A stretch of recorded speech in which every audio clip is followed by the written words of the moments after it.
podcast. Ring, ring. Oh, I'm pacing nervously around my dressing room. Come on, pick up, I'm on Ring, the phone. ring, ring, ring, ring, ring. Hello? Amazon Jobs, it's me, Marty Chandler. Listen, we need to talk about Boner. Marty, what a surprise. What can I do for you? I said, what can I do? Well, I've been thinking, Boner Goodman is a fan favourite, right? I mean, everyone loves him, so I think it's only fair that I get a little ... compensation for my stellar performance. Compensation? Yeah, you know, a raise. I'm thinking 4,000 more per episode, perhaps 4,000 more. $4,000 US? That's quite a jump, Marty. Hey, Boner's worth every penny, and to sweeten the deal, I'll record all my lines on the phone. No need for fancy studios, right? I'll stay right here in Denver, Colorado. Well, Marty, I'm afraid I can't. I said I can't authorize that kind of raise on a budget, I say. Come on, Amazon, you can afford it. You're making millions off this show and that butchers you've got. I understand your position. I understand your position, Marty, but I'm afraid it's a strong no. We'll have to stick to our budget. Fine. If you won't give me what I deserve, then maybe I'll just quit this show altogether. Marty, let's not make any hasty decisions. Or whatever, Amazon. Whatever. Unbelievable. If they won't give me what I want, then maybe it's time to say goodbye to old Boner Goodman. Conrad Boner Goodman. Throw. I'm storming out of this room. Cut to Hollywood, California. Yeah, this is the animation department. I'd like you to kill off Boner Goodman. He's no good. The end. I don't care how. Knock him off a stadium or something. Who gives a shit? Get him out. Get him out of there. As you can see, I am recording. Brendan and Nathan, this is Maude Flanders. I am so thrilled that you have this great modcast. I'm Maude, and I like it. And Todd and Rod would like it too. Modcast season 11, episode 9, aka it's episode 15, aka finale. 14. Pre-cold opening. 14. Would you like to be Marty Chandler? Yes. Or Amazon Jobs? I would like to be Marty Chandler. Oh, that will come later. Yes. But first, as you can see, I am recording. Yep, we are at a nature reserve with ourselves, Hardy Fox, Alan Winfluffer, Reg Sacramento, Lee Wet Panther, Stamp, Stap, Monhead, Snaggy, Lil Zen, Clara, Toilet Row, Infant Foom, Toilet Crow, Infant Foom, Truth Frog, Onion Boxing Dog, Stamp Off Pro Wife, and we've just arrived at a nature reserve. Yeah, whatever happened to Fleshy Pleasures? And Fleshy Pleasures. Oh yeah, I put Penhaligon's Kraken instead of Fleshy Pleasures. Rest in peace. As we know, Fleshy Pleasures is a Penhaligon's Cracker cover band. Rest That in is peace. true. And they also consist of 3 members of Vanilla and just a strange man. And There action. was some sort of thing with Maggie not getting paid or whatever.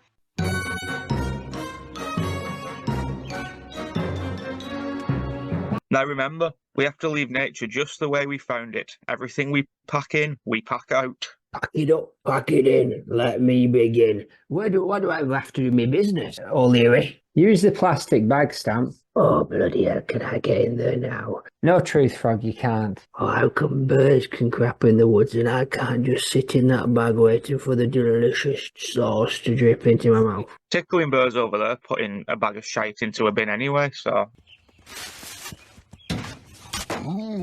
I'll be back in a few minutes. Oh dear. We're so lucky to have this untouched piece of paradise so close to Wigan. I dish these lines out to people who have my voice. These, they sound angry and from a part of the world that's not here. Boys? Oh, that's right, boys. They sound angry and they sound like they might be from Asia, Eurasia, Australasia, Africa, South Africa, North America, South America, Central America, or Europe, or one of the poles. Or one of the poles, boy. The statistics are still out, boys. Okay, don't panic. There's plenty of spray for me.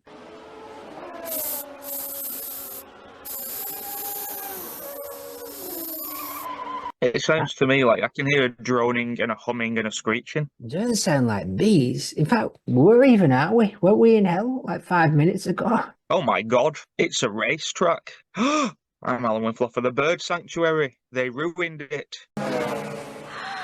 I'm Nathan. No, they didn't. They surrounded it with something wonderful. Like a raisin covered in chocolate, or a monkey in a cowboy suit dressed as a monkey.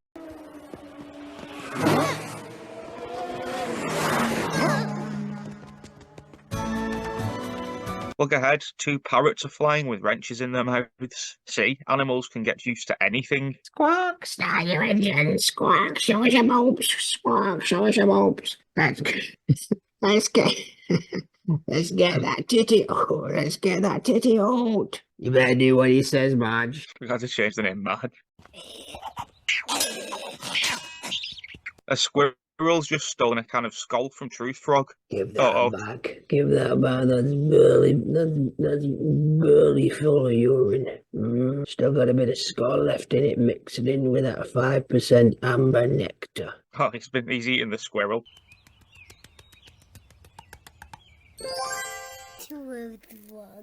Cool. Way to adapt, little guy. Stamp. Moo. What have you done, Moo. Stamp? Moo, why do jerks think everyone wants to see the stupid name Moo? Clara's Just put his name out for it. Just practicing. Writing my name in this tree, and now I own this tree. It says anyone Ian else? Matson, Graham. What? Can you see that? Yeah. It's all just all over the screen. What? Can anyone hear tires screeching? Yes, and also munching loudly. What year is goodness. this? Jinx. A car was smashed through the group and crushed the members of Fleshy Pleasures that weren't the members of Vanilla yesterday. No way, no Oh, man. way. A man has crawled from the flaming wreckage. Hey, sorry to break up your picnic, folks. I'm two-time car champ, CEO of Fago, Alan El Chitatato. You're on fire! Yes, that's correct. I've won many of the races thanks to my crew, really. Did the band tell you that? Let me just get this watch from the corpse of this man that I lent it to earlier. There it is. Mr. Chitatataro, can I ride in your car? Well, my A car was just incinerated, but you can ride in my B car, if you know what I mean. I think I do. I'm just going to watch. I don't see why not. Yay! Then let's get just us 2 and Stamp, though. The car's quite small. And now we're in the back of the car and we are racing around the track in this Fago themed racing car. These are the time trials that determine the pole position. Shouldn't you be keeping your hands on the wheel? Oh, sure, if you want to drive the air quotes traditional way. Watch the sides. Slam, grinding metal sound. Hey, sorry, not sorry, if you know what I mean. Boys. These cars are surprisingly roomy. The inside of the car that came too, if you know what I mean. Exactly. Yeah, we like to bring our families along on the longer races. If I get tired, I'll let my good lady wife drive. She's good. Get your feet off the upholstery. I got some spur tickets. Out you go. That's the end of the ride for you. If you'd like to stick around for the race. That's very sweet, Alan Chitaro, but we have a full day of hiking planned, CEO of Fago. We can hike anytime. This is our chance to see bloody cars driving. Oh no, I'm now sad about it. The engines are roaring. Let's take our seats on the second to top row of the racetrack to watch our new friend Alan Chitaro, CEO of Fago's race. That's right. Who's that sat behind us? Is that Conrad Bona Goodman, or is it the actor who plays him, Marty Chilblains? It's hard to say, isn't it? And all of his children from the show, which is, if I remember correctly, is...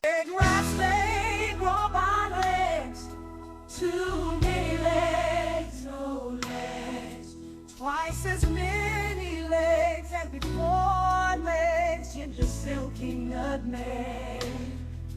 Eureka, Trinity, Kylie, Sony, Serena, Jiggly, Aquarius, Pandora, Jonathan, Tickle, Yara, Scarlett, Alexis, Nation, Kahana, Darian, Heidi, and Kenny, J. Mays, Lala, Jessica, Jimbo, Anna, Beverly, Miss Tasha, and Conrad, Bona, Jr.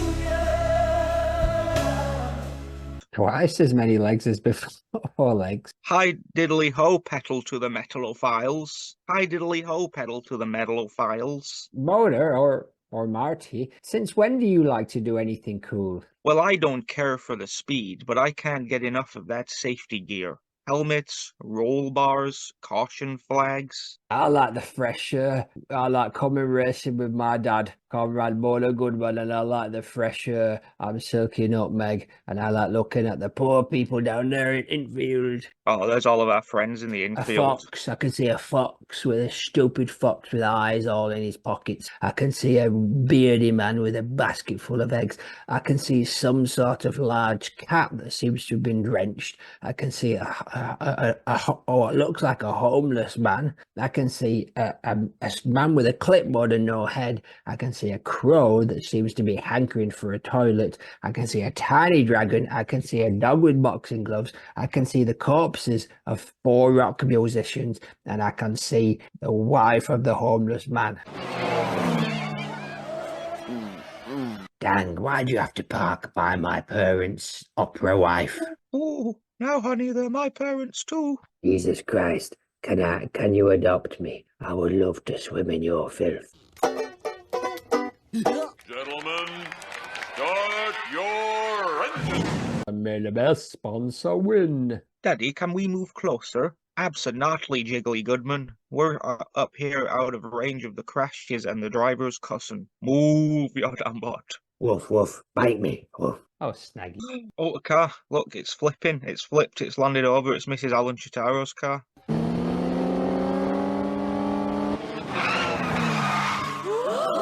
Oh my goodness. Oh no, she's fine. It's landed okay. Come on, somebody crash. Be patient, son. A watched car never crashes. A car has crashed. Oh, I missed one. Oh, look over there. A car has pulled up into the pit stop. It's been rejuvenated by the likes of Vivacious, Trixie Mattel, Bianca Del Rio, Bob the Drag Queen, and if I'm not mistaken, Selena Ayres Titties. No, it's not her. Let's go! It is the car of Gondi Gondolier Junior Senior. The engine has spluttered and it's backfired. Oh my goodness, this is the most exciting day of my life. Let's go, let's go. The dice, the dice, the dice. 8 seconds. Great job, boys.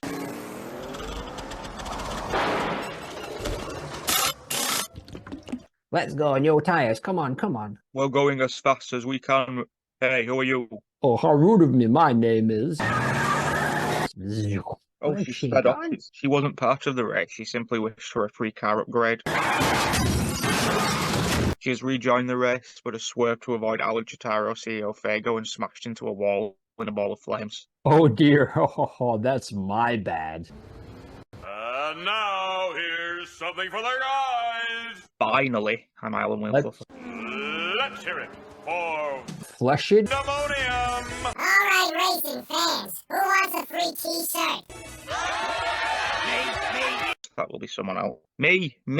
Quill, a kill. I do. No, wait, I don't. There's t-shirts being fired everywhere into the crowd. Tickle Goodman has caught one. A Ford urinating on a Chevrolet. Don't you normally laugh at everything? Yes, I do. Come on, right here, la. Oh, a tyre, but not a t-shirt, has landed on Lala Goodman as she screams. I'm Woman alright, gasps. la. I'm alright, la. Shake Oh, it she's off. fine. She's surfing, she's fine. Oh. Moo. I need a shirt. Give me a shirt. Mummy has bosoms like that. I wish. Yeah, I wish. If I remembered her, Silky, I've had about all I can take of Clara, Winfluffergunamoo's uddery torso. I'll get some hot dog. No footlongs. Let's try that again. No foot long. I know. They make you uncomfortable. Why is this taking so long? The t-shirts are still being fired into the crowd, Zaz, and it must be a really line because Conor Conrad Boner Goodman has not returned with the 40+ hot dogs. Kids can call you Kona. Well, I guess no one wants a t-shirt. Moo. That's a damn lie, and you know it. Moo. Give me a shirt. Moo. You heard him, girls. Here, t-shirt, t-shirt, t-shirt. Fire! Moo. Oh my goodness, the killer and her posse have fired a barrage of t-shirts directly at you, Clara Windfluffer Gonamoo. Oh no, she's bent down A patch of grass. to graze on that patch of grass. Oh, but what an unforeseen shock twist of fate. The barrage has hit Conrad just as he made his way back from the 18th and final hot dog run. He has screamed as he topples from the railing.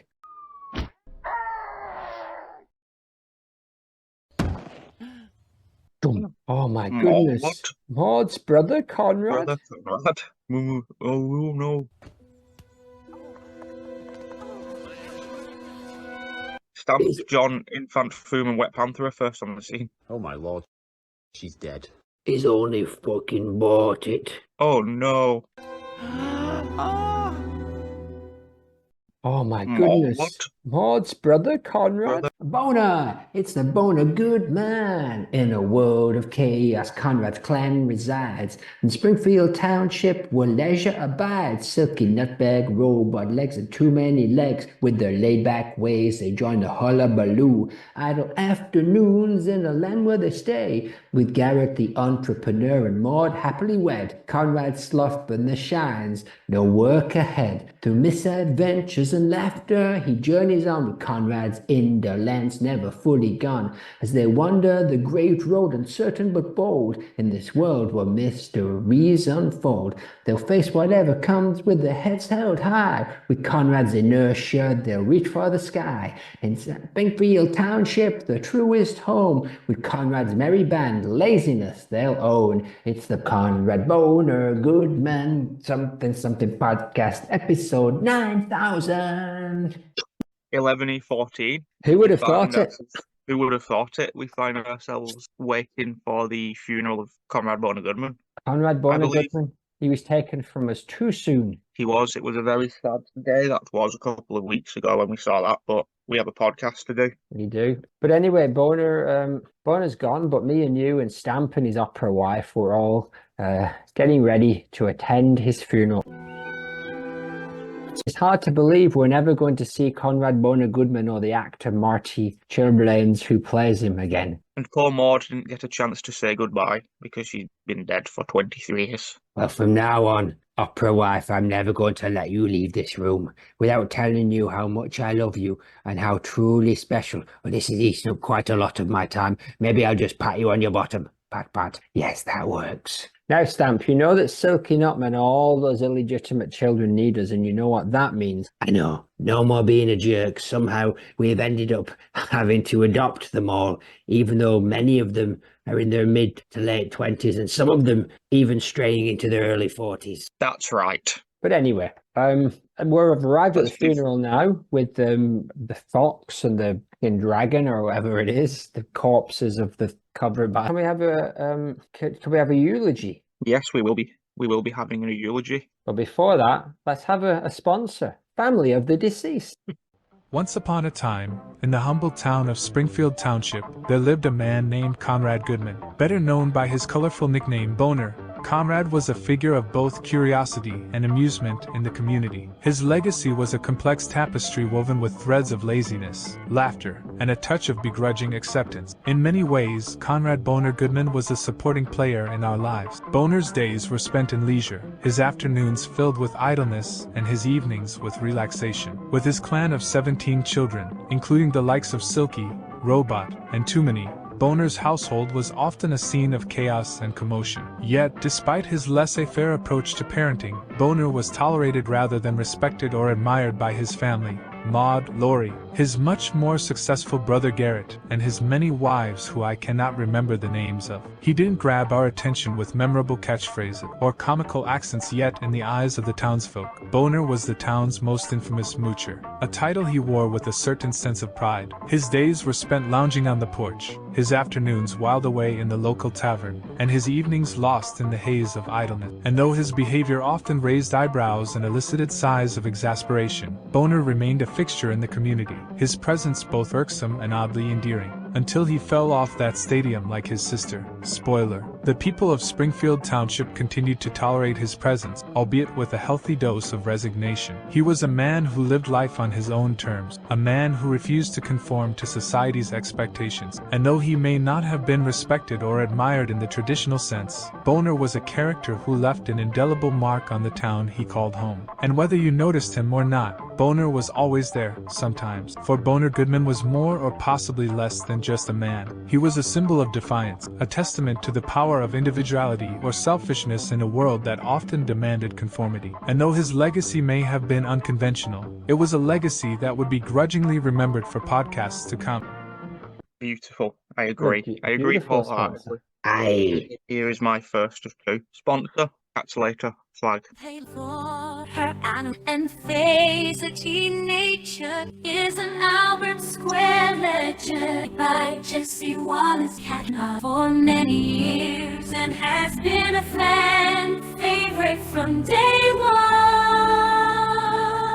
Endured a fair dropping around sometimes, have included quite a few affairs. And all remember that iconic team ended with Catherine Messiah. Put it mildly, never known. Then how much do you know about? Check on quiz below, find out you slay.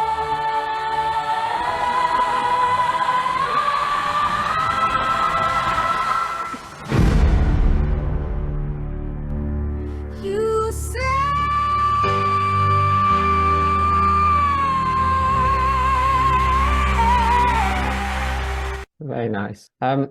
What is on you? Do you have any more? Do you have any more sponsors? Oh, you bet I do. Sponsor, Child of Deceased. As the idea of starting a lemonade stand took shape in my mind, I couldn't help but feel a surge of excitement. It was a simple plan, one that would give me the chance to prove myself while hopefully earning a few extra bucks. And who better to partner with than my old man, Boner? With a bag of powdered lemonade mix in hand, I eagerly set up our makeshift stand by the roadside, a rickety table adorned with a hand-painted sign proclaiming, "Boner and Tumani's Lemonade Emporium." But as I turned to grab the pitcher and water jug, my heart sank at the sight before me. Boner, true to form, had already torn open the bag of lemonade mix and was greedily shoveling spoonfuls of powder into his mouth, a blissful expression on his face. "Dad!" I exclaimed, a mix of shock and disbelief bubbling up inside me. "What are you doing? We're supposed to be selling that." My father merely shrugged, a cloud of powdered lemonade escaping from his lips as he spoke. "Son, it's just so darn tasty." With a resigned sigh, I realized that I had no choice but to make do with what we had. So, with Boner snoozing contentedly by the roadside, I set to work improvising a new recipe for homemade lemonade, using mouthwash for a hint of minty freshness and ginger ale for a touch of sweetness. Plus Grandma's many legs formula, I mixed together a concoction that was surprisingly refreshing, if a bit unconventional. But just as we were starting to attract a steady stream of customers, the police arrived, responding to complaints of unauthorized vending and possible poisoning on the roadside. As Boner snored obliviously beside me, I tried to explain our situation to the officers, but it was no use. With a stern warning and a swift shutdown of our operation, they sent us packing, our dreams of lemonade fortune dashed in an instant. Boner, inedible, woke and startled and full of lemonade, tried to get the police to drink my concoction.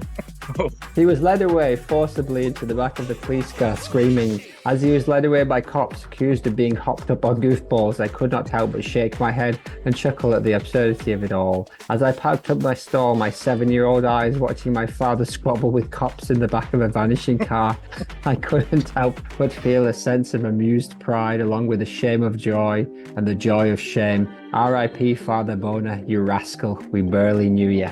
I had to read that last little bit because too many legs got a little bit too tired there. Yes, too sad. I do like that he refers to him as Boner, though, not as Jack.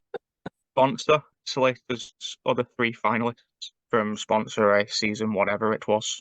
The darkness from 1999, House on Haunted Hill.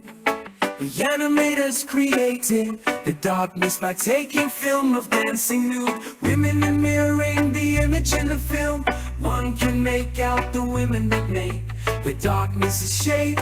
It's similar to the Adam Browley from the works of H.P. Lovecraft, an entity which has the ability to grab its victims with shadowy tendrils and reduce their bodies to dead, shriveled husks. What a slag! What a slag!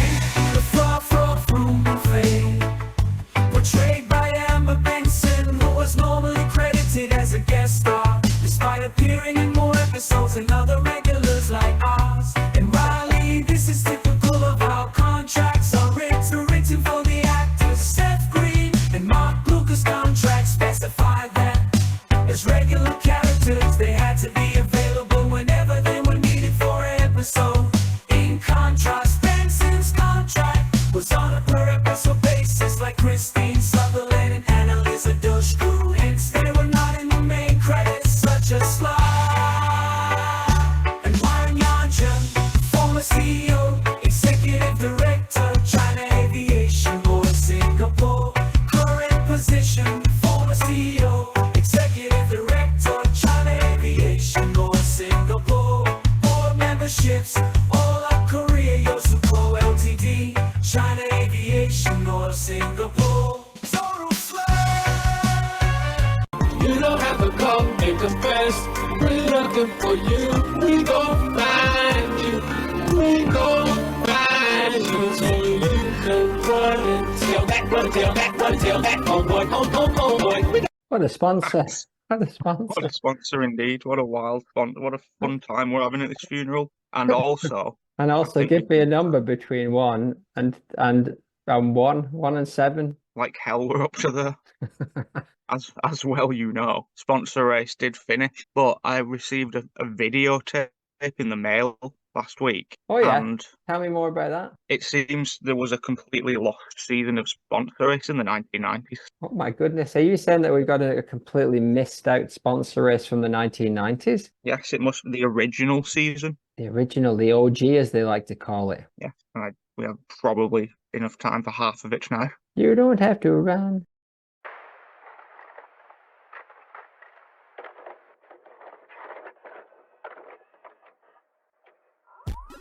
I gradually Poncho was born a poor red scaly tortoise in the Brewster housing ponchos of San Diego, Grogfornia.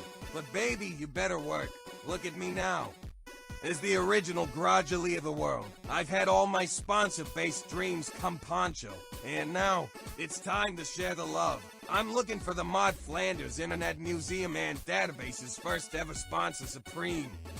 Quite literally millions applied, but only however many I picked were picked to compete for the crown. And as beautiful as these sponsors are looking at you, Scott Walker, rest in peace, it ain't not always gonna not be pretty. Whether they're groveling at Target or backstage, strutting their ponchos on a runway for some reason, or facing the ultimate challenge, the flan ball for their lives. And just when you think these sponsors have gone as far as they can go, they gradually had one poncho further. Are you ready for the ride of your life? Gentlemen, start your engine assesses. The Maude Flanders Internet Museum and Database official sponsor race is about to get real.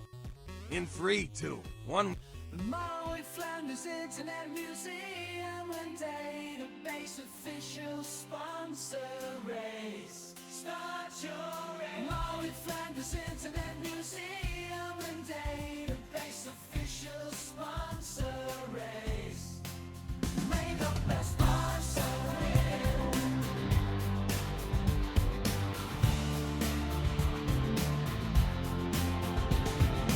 Leader of the Maude Flanders Internet Museum and Database official sponsor race. Start your engines. The Maude Flanders Internet Museum is in number 2 and 3 located in Pelham and Scam.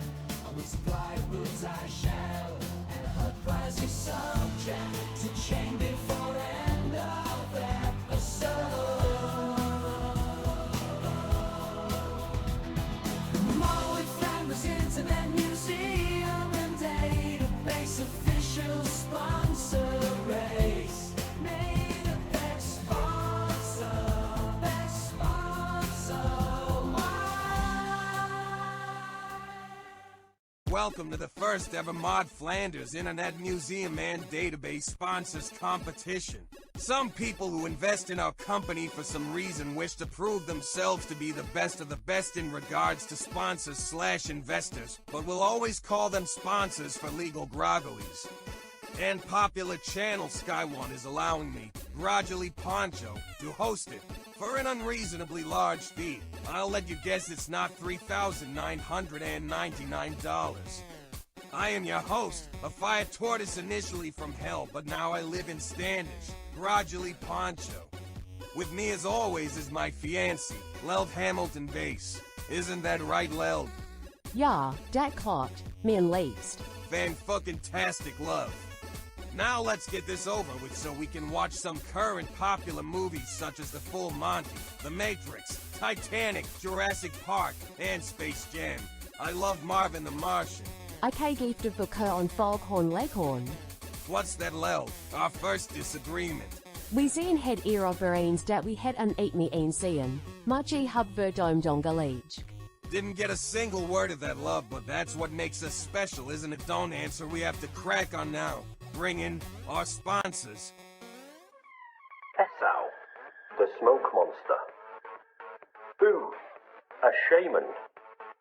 Shh, Jason, hush puppies, puppy. Animate, fabric, Ornacea. William Charles Schneider is in the race. Bradley Walsh, from the chase. Do that again. Bradley Walsh, front chase. Alan Chitaro, CEE of something. This is not. Karl Heinz 57 Stockhausen. It is little Stevie Wright. A bunny rabbit dressed as Hugh Hefner, dressed as a bunny rabbit, dressed as... Cancelled bunny rabbit in a robe with a tash. Teddy Sheringham. And lastly, she adores you. It's Maggie Roswell. Mouth was of his other mouth. Competition first, the OG grandma. The final whistle has blown and there will be no penalties. The corners for 10 would Sheringham as he races up by 11th next out of the competition. His envy's a shaman. The kid couldn't work his magic here. And after a shaman was Jason, the hush-pony beagling knife. And probably a member of the currently forming cult of Lycobye. J's 8 is a popular number in us, so it's only fitting that 8th place goes to Bradley Walsh. Isn't that right, son? That's right, Dad, all together now. It's 7th, it's a bunny rabbit, dressed as you Hefner, dressed as a bunny rabbit, dressed as a you can't save anymore. Cancel and lose it, sorry, hon. And 6-6 William Charles Schneider. How embarrassing for you. We should get a new identity and spot in the back of a documentary showing how the road to grow organically over time. But here you're out the door in 6. See your wheels in 5th. It's anime, fabric, ornation, no jokes in. It's that 4 is a relevant number to loss. It's only fitting that coming in 4th. This is a Stevie Wright. Now we're at the 1990s final. Please welcome our guests and deck. Let's get ready to rumble. Robert Williams, the Batman, bonehead from Oasis, Shannon Doherty, Asana Kachi, Princess Diana, Brick Hop, Girl Power, Mr. Brody, Gastropod's Netscape, Ross and Rachel, Sonic Phase, Blair Cool, Britannia Clinton, rain on your wedding day, doing the Macarena Gaza. AOL, Tamagotchis indoors, swimming on Tuesday night. And getting new Pokemon cards, now it's party like December 1997. Final 3, all in Chiro, CEO of Fago. It's our smoke monster, from Lost to sounds a bit like a noise roast napper. Once heard in the Bronx, and longer than Maggie now one Roswell. machine to rescue. Punch it all. Mind you, I am sorry, this is not your time. I must ask you to more chase away. The winner of the first season of the Maudes, Internet Museum and Database sponsor race. Recipient of 20 pounds, the keys to F&B number 0 located. In the 0 located in the negative space between the walls of the universe. A crown but no scepter from here in my game. A one-day supply of Anastasia Beverly Hills. Make up for some 90s reason and also a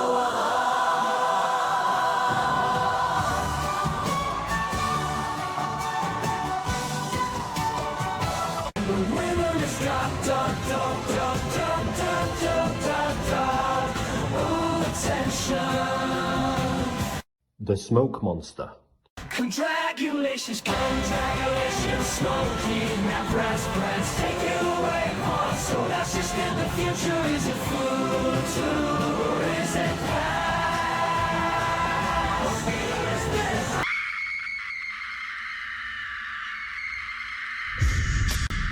To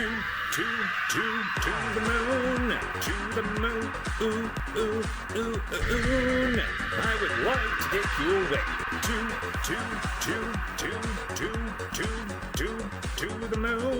To the moon, ooh, ooh, ooh, ooh.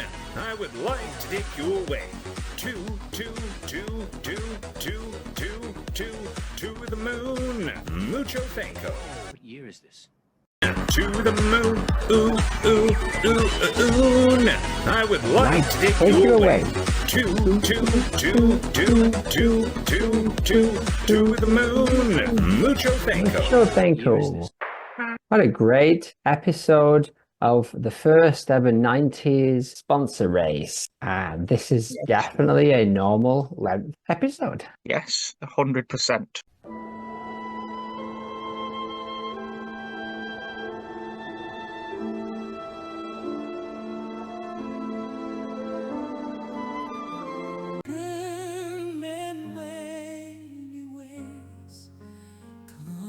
Bonner Goodman was a supporting player in our life. He didn't grab our attention, with memorable catchphrases or comical accents, so comical. Hail Leica. Boys, why, boys? But whether you noticed him or not, Conrad Bonner Goodman was always there, and we thought he always would be. My friends, life is about change. Just yesterday, Clara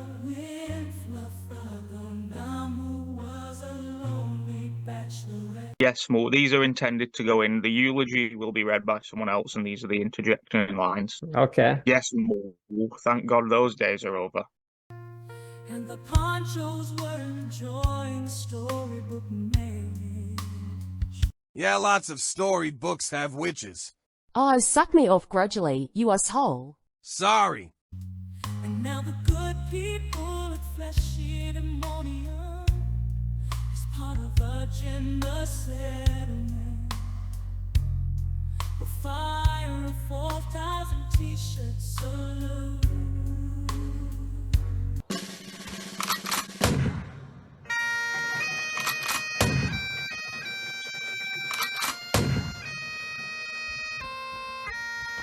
Finally. So why don't we take a trip to the Bonatorium? Give me a number between 1 and 4. 3. Can you believe, is it true that Boner once thought he could make money by selling gum that he had already chewed? Like, seriously, who would buy that? I believe it is true. It sounds, given the lemonade debacle, I think it's best to ask one of his children. What do you think, Jiggly? Yeah, he would do that. I don't quite remember what episode of the Maude spin-off that was in. Can you refresh my memory? I think it's season 3, episode 7. It was called Boner's Big Chew Debacle. Yeah, it's Boner's Big Chew Debacle, wasn't it? Yeah, do you I remember? remember it well. Do you remember Yeah, that one? it's the one where he came up with gum, selling pre-chewed gum to make some quick cash, and he convinced all of the Goodmans that it was a good idea, but they were all skeptical at first, especially Frank. But he Boner did it anyway. Yeah, and then became obsessed with perfecting the chewing different flavors of gum in different ways. And meanwhile, the townsfolk are amused and horrified by Boner's antics, but they cannot look away from the spectacle. That's true. The best bit is when the health inspectors show up to shut down the operation, citing health code violations and labelling his gum as a biohazard. Oh, he's doomed to becoming a gum tycoon, crashing down as his business is shut down for good. But you know, he learns that every idea is not a winner, and sometimes it's better to stick to the basics. I like that one where he says, "I didn't become a bit of a slag; I became a total slag."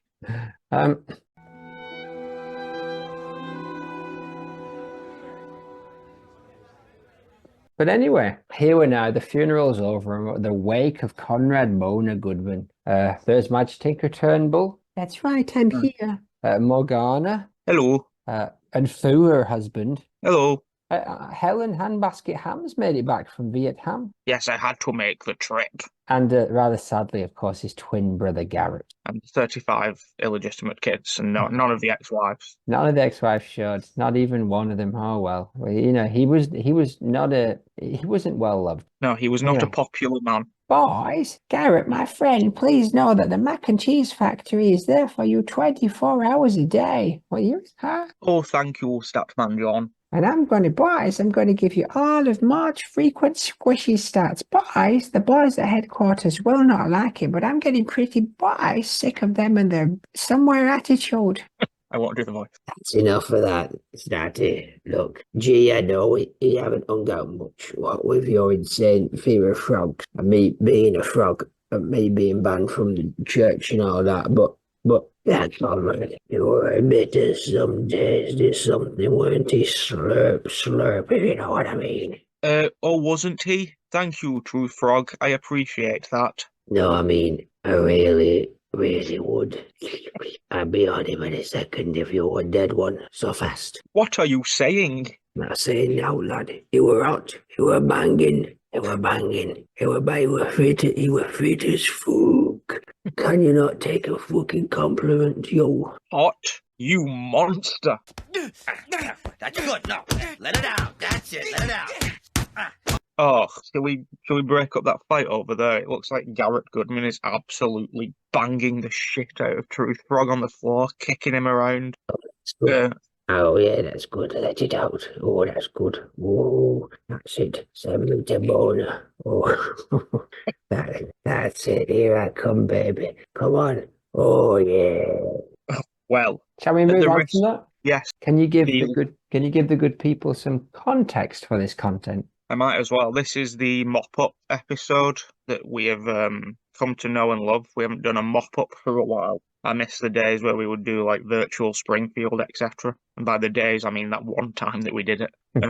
Yeah, these are just a collection of missed Maudes, the last collection of missed Maudes. So after this, that's the I'm even closer to being confident that we've not missed any. There's a couple of particularly big ones. Yeah, this one I have some splaining to do later on. Okay, clip 1. Season 7, episode 8. Springfield Post Office exterior. Inside we have Skinner and Homer and Maude. Big hair back of the head shot. And Mona, Homer's mother, in black wags. She is standing. And what is Maude posting? fill in a rug? Sending a rug? Possibly. This straight out the bat is one of my favourite clips ever, somehow, just because of the Maudiness of it. It summarises everything we need for a Maude clip in the Maudecast. She's just existing. She's not a Flanders. She is simply here. She is a supporting player in our lives. She is doing something off her own backing. Someone somewhere had our back. That's right. And they chose Maude Flanders. We got a glimpse into her. Just your internet connection is unstable. A glimpse into her just living her life. Posting letters, possibly, I speculate, just back home. Just a nice update.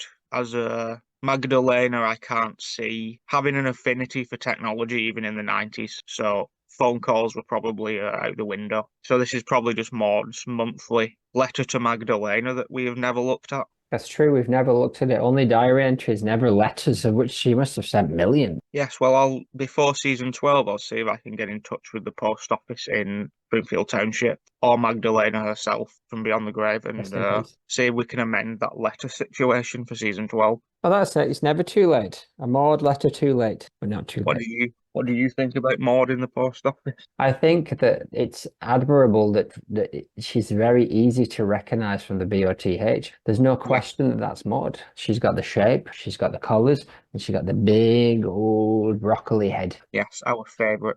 This missed this because once again it's in an episode where there'd already been a Maude scene. One Maude had already existed. Yes, Marge thought that Ka-ching. Homer was dead. No, yes, correct, ka-ching. Everybody but Marge thought Homer was dead because he faked his death, and then they're outside in the hammock and Maude patronizes Marge, and then this happens later on. What I will say is interesting, maybe just to me and only me, is that this has Mona and Maude in it, and I believe the next time you see Mona and Maude in the same scene is the Todd episode we just looked at. So like 27, maybe like 25 years later. I can't remember what season it was, but a long time after season 7, episode 8 is the next time Maude and Mona are in the same vicinity. And yeah, Homer is just full of future deceased. This post office is a walking cemetery, basically. But Skinner's alive. Yeah, I didn't even notice Skinner was there. I was too swept up in the Maude of it all.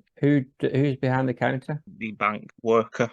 Interesting. Yeah, so post office worker. I apologise. Yeah, that's it. I think I saw this on TV. I remember vividly saying, "What the hell is she doing there?" Did a double take like Scooby Doo. Wawasa? Did you say Wawasa? Quadruple take, you could even say. But yeah, one of my favourites. Kind of glad we missed it and got the chance to come back to it in a way. Oh yeah, it's like watching. Watching Nightmare on Elm Street 1, 2, Nightmare on Elm Street 3, Dream Warriors. It's like watching all the Halloweens and then going back watching the Paul Rudd Halloween last. It's like watching Nightmare on Elm Street 1, Nightmare on Elm Street 2, Freddy's Revenge, Nightmare on Elm Street 3, Dream Warriors, Nightmare on Elm Street 4, The Dream Master, Nightmare on Elm Street 6, Freddy's Dead, The Final Nightmare, Nightmare on Elm Street 7, Wes Craven's New Nightmare, Nightmare on Elm Street 8, Freddy vs. Jason, Nightmare on Elm Street 9, the remake of A Nightmare on Elm Street, but missing Nightmare on Elm Street 5, The Dream Child from 1989,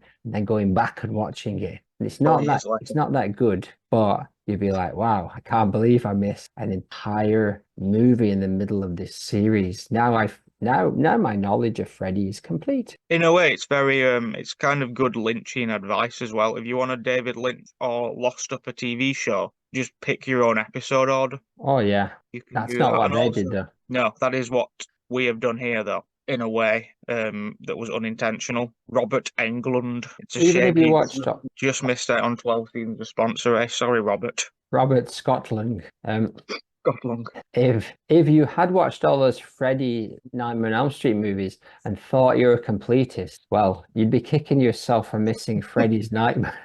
The 2 seasons of Freddy's Nightmares, 44 episodes, but to be honest, Freddy was just really the presenter of that, it was like an anthology series. So don't beat yourself up, I guess, is what I'm saying. It also appeared, according to that, was the same high school as Sunnydale High School from Buffy. So maybe I will give it a go. Professor Gonamoof. You thought it was irony, but maybe it wasn't. Maybe it's just neat. Clip 2, Season 7, Episode 22, Raging Abe and his grumbling grandson cures a flying hellfish. I will say one best titles of a Simpsons episode, possibly ever. Raging Abe Simpson and his grumbling grandson in The Curse of the Flying Hellfish. Oh, that's right. Abe is in the dock. He's next to the Flanders boat. It is nighttime. He is soaring. But so is this a special episode? Is it just a regular episode with a wacky name? It's just a regular episode, but it's like a grandpa and Bart story, obviously, as the title would suggest. Oh, I misread the word grandson as son, so I thought I couldn't understand why Bart was there. I see. No, grandson is like your son's son. My son doesn't have a son unless I don't know about it. My cousin. Father, I'd like to introduce my son, Too Many Legs, Silky O'Leary. Conrad Boner Jr. Legs. Anyway, clip 2. Abe is in the dock next to Flanders' boat nighttime. He is sawing. Is it wood? I don't know. Ned pops out. He's sawing a chain, I say. Bart is there, rude. Howdy, howdy, doodly, strange. I couldn't help but notice you're stealing my boat. I'll bring it back, says Abe, undeterred, for still having a good go at the chain. I'll bring it back. You ever operate a powerboat, said Neddy, and flustered. Nah, says Spinal Tap. Grandfather, do you know anything about water safety? No. What do you need it for, says Ned. It's a secret. Ooh, nightcap gown, Neddy says. Spine tingly dingling. Just promise me you'll have a good time. He drops the keys over the side and Abe catches the keys. Come on, boys. Maude and boys, come up. We're going to have a little camp out in the dinghy. Wah! Messes he gets them into. What messes? What messes he gets them into? There is a yeah from below, but I hear the boys, but I don't hear Maude. Exactly. Do not come for me. Another fun one that is very easily missable unless you type the word Maude into Frinkiac and it immediately comes up, which is how I found it. We've discussed, there's a couple of these are nicely tied into the Todd episode we've just had, and I can't think of any other examples of Grandpa being around Maude or the Flanders other than this and the time that his teeth fell into that man and were like perfectly fitted to imply that Grandpa had eaten him on the top of that mountain. Other than that, I can't think of any examples. I think we don't hear Maude say yay because she is not excited. I did listen to it a couple of times, but I imagine Ned is going to get a telling off on the boardwalk about this. Maude Flanders presents a telling off on the boardwalk. Because he's just being too Nedish. He's just being the grandpa delivery is excellent in this scene. The no, I'm not telling you anything. Just give me your boat. I like that they do. Grandpa isn't, Grandpa and Homer and Bart have the good sort of through line of treating people, especially people like Flanders, just terribly. It's quite interesting that they never went down the very easy route of having Flanders' dad also live in the retirement home and just have the same setup. I like that they didn't do that and they went for the hippie route. The reverse setup where Ned's father like constantly harassed Abe. Yes, that would also be fun actually. And by fun I mean a plot point.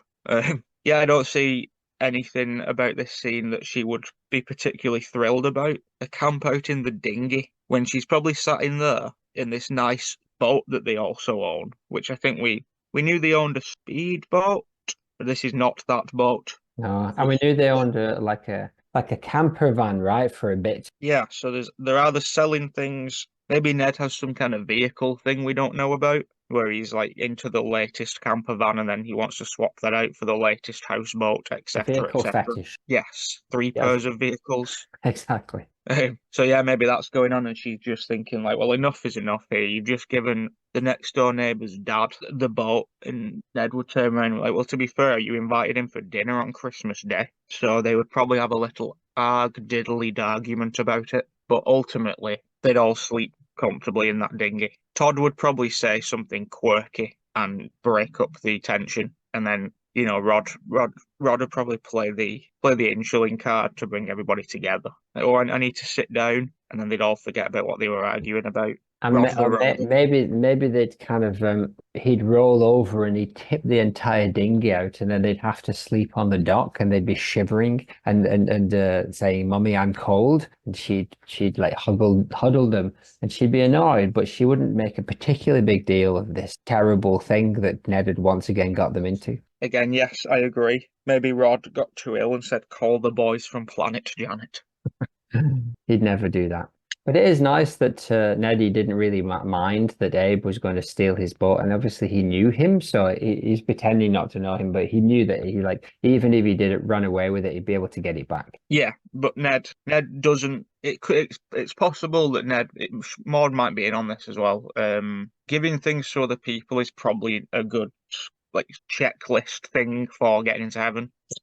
So maybe that's why Ned never collects any of his stuff back from Homer, because it's all going basically onto his heaven club card. Oh, it's points, isn't it? Yeah, he's losing those items, but he's gaining a heck of a lot of club card points for God and Bob Dole to look through. Did you watch that comic book guy thing, by the way? No, I did not. I also forgot about it, but yeah, I'll come back to that. You know what this reminds me of? This reminds me of the episode Boner's Botched Barbecue Bonanza from the spin-off. Oh yeah. What episode number was that? I can't remember off the top of my head. Let me just check the DVDs.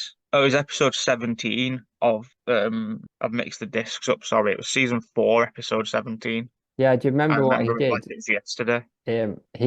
He tried to he wanted to make the ultimate neighborhood barbecue, but he accidentally ordered 1,000 pounds of tofu instead of meat. And obviously undeterred by the setback, he just decided to roll with it and concoct a wild array of tofu-based dishes that defied the laws of culinary logic. I do remember that because I remember when the guests arrived, they'd been greeted by the sight of Boner juggling tofu blocks while attempting to grill them. But do you remember the creations he made, like tofu burgers shaped like UFOs and tofu hot dogs, footlongs disguised as alien tentacles? Yes, I do remember. But do you remember his child who was helping him? I was attempting to wrangle a herd of tofu cows that had mysteriously appeared in the background. Yeah, which kid was it? I think it was Robot Legs. Oh yeah, maybe it's one of them mandala effect things, because I could have sworn it was Mrs. Kasha Goodman. Despite the chaos, though, the neighbours couldn't help but be entertained by Boner's zany antics. They laughed and cheered, and they loved the tofu and shit. Even though it's just a sponge, you're just eating a sponge. Boner proves once again that I quite like eating sponges, so Boner proved once again in that episode that sometimes the wackiest ideas can lead to the most memorable adventures. Rest in peace. Absolutely. Dexter, the best flip form of this episode.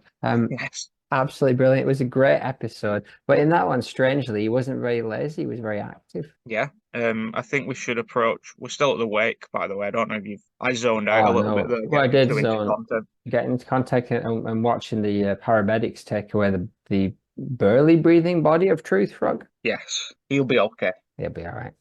He did have a smile on his barely breathing face. I think he had more than a smile. You know what I mean? I think we should go and deal with the kids.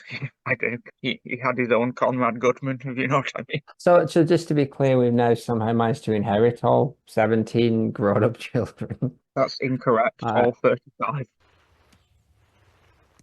Why don't you go and hang out with Silky and Brass Leg Madge? Oh man, why does everything bad have to happen to me? All these bloody mourning illegitimate bloody kids. Okay, who's the saddest here? Put your hands up. Who's the saddest? I am. What's your name? My name's Silky. Are you the saddest? Yeah, I'm proper sad. All right, who's second saddest? Sorry, I was too sad to speak. I am Brass Leg. All right, I am super sad. When I'm feeling low, you know, always cheers me up. Is it? Or is it? When I'm feeling low, do you know what always cheers me up? Is it love? Kindness, human legs. Oh, tough room. No, it's a bottle of baby shab stashed inside my jacket on a morning train. But you know, second best would be video games. What do you got here? Alexis Wildcard Davis's Baby Bigfoot Blaster? Come on, I'll play this with you. Let's have the time of our lives. Let's all forget your mummy's dead. Daddy, or whatever. You don't know your mum. Keep firing, convert the skeptics. The skeptics? I'm not sure what you mean. This is a Bigfoot. Who would be skeptical of a Bigfoot? You turn the skeptics into Bigfoots. You've been playing the game for an hour. Got him. No, you just winged him and made him a la capachadabra, la chapacabra. Look out, Madge, Nessie. All right, full conversion. Thanks, guys. This really cheered me up. Second coming. Reload. Can we play now? You are playing. We're a team. Yay! Yeah. Does Homer say that? But. That's funny. It'd be funnier if Homer said it. When Homer is not in the scene, everybody should be asking. 10% more homicide. I also only just noticed that Boner and Homer sound very similar to when I was reading that Lemonade story. They do. No. I wonder if that was his catchphrase, but now we'll never know. No. Clip 4. Season 10, episode 16, Make Room for Lisa. Space Age Pod zooms along the road, dramatic music in countryside, stops in front of car. It is the Simpsons, ka-ching, it is the Flanders car. Maude pulls up. Oh, Neddy. All are shocked. Oh, Neddy, you almost hit that coffin. A space-age coffin is on the road. All the Flanders get out. Ned, leaping Lazarus, is this what passes for eternal rest these days? He says. Maude glumly looks on. Rod, go get Daddy his burying shovel. He laps for Codge. Laps for joy. He leaps for joy. Yes. He leaps for joy, and Maudie glumly continues. Todd is distraught. Cut to Maudie, ducky-faced Bongo Maude duck and family as Ned pats down the soil. A body has been disposed of, but whose, I ask. Toddy says. Let Toddy talk, I says. Roddy, you mouthy bastard. You chose a rude glim deep. You'd sure buried that body deep, Daddy. They are in a green cemetery. Neddy chuckles. Not so deep the Lord can't find him. And he turns serious. Judge him. Maudie's happy now, but still silent. Weird old Roddy. Weird Roddy says, this is the best birthday I ever had. Everyone is happy. Ominously, we drop to 6 feet deep. Ominous music. Yeah, here is where the explaining will come in. This is a case of doing too much. This and the next clip were originally part of things. They were in just the lineup of content, and then just through doing other stuff and adding bongos and I think I had initially had like 6 or 7 clips in each episode, so knocking that down to like 4. At one point I think I just ended up losing these 2 clips in the re-putting together of clips, and it was only later when I remembered this scene and thought we didn't do this. So this is the only line that we have not covered from Maude Flanders in the past. Neddy, you almost hit that coffin. Which again, a beautiful... If it had come at the right time, it would have just gone straight into the accurate theory of, leading up to Maude's death. Because this is less than a season before. This is like 10E7 or something like that. I can't remember what it says. But 10E16 also, yeah. Yeah. Not long to go for her, really. No. This is one of Roswell's last Roswells for the Maude for a long time. And yeah, they're discussing a couple. Homer's in it. It's a what they call the tank. Oh, a sensory deprivation tank. Yes, which I went and did one of those a few years ago because of this episode. Right.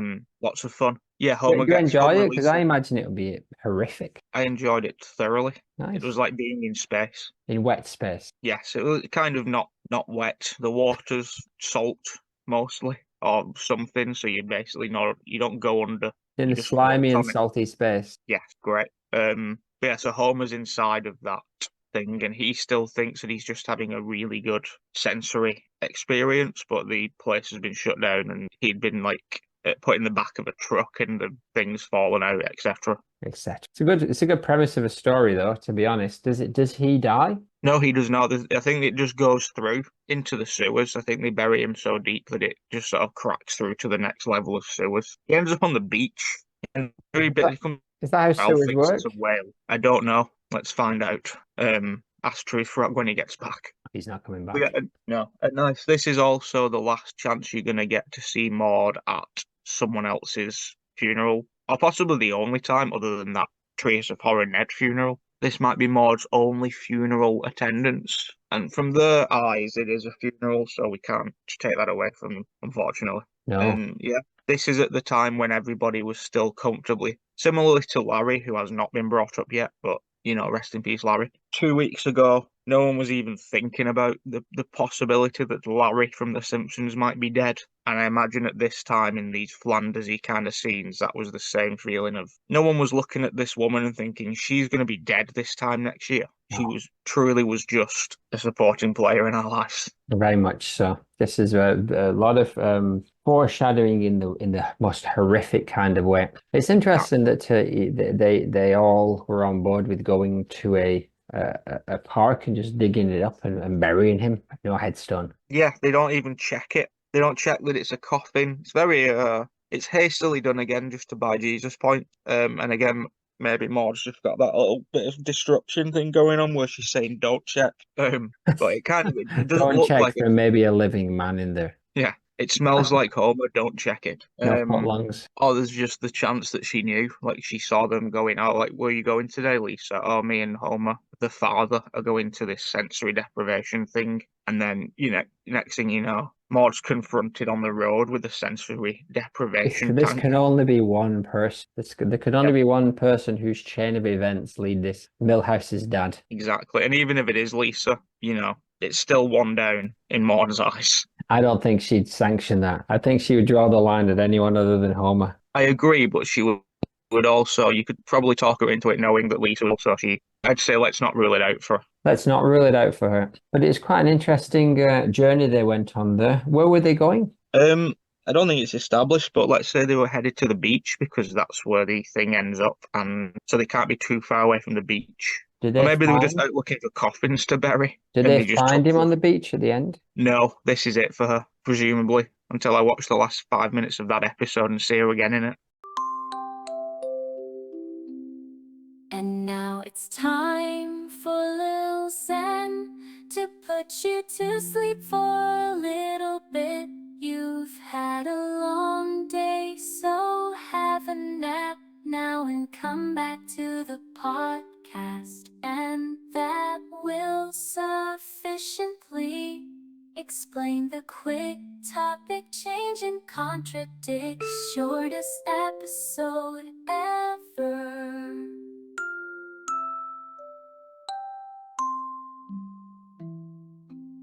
Shortest episode ever.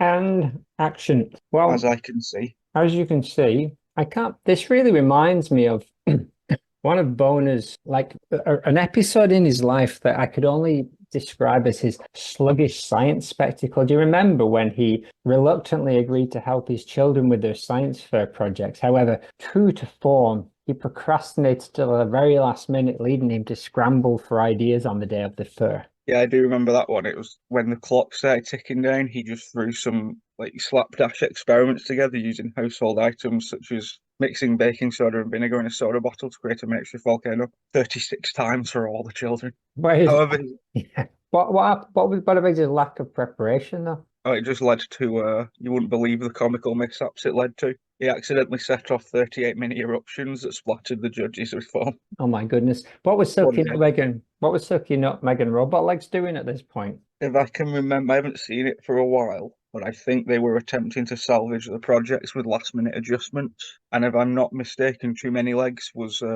taking the matters into his own hands and secretly enlisted the help of their neighbour, Professor McSmartypants, to create a winning project behind Bonus. Smarty Pants was always an underused character, I think, for me.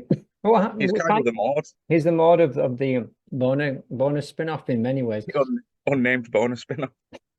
So chaos ensued, right? I remember the experiments were failing spectacularly, and what kind of looks were the judges giving him? Puzzled, mostly, I would say. Right. But the audience what were they doing? They were giggling. Yeah. And then it seemed that all was lost, and then Too Many Legs unveiled the secret project. Which was a fully functional robot volcano built with the help of Professor McSmartypants. And his assistant. Well, I can't remember the name of the assistant. I think it was actually also a robot of some kind. But despite robot McSmartypants. That was the one.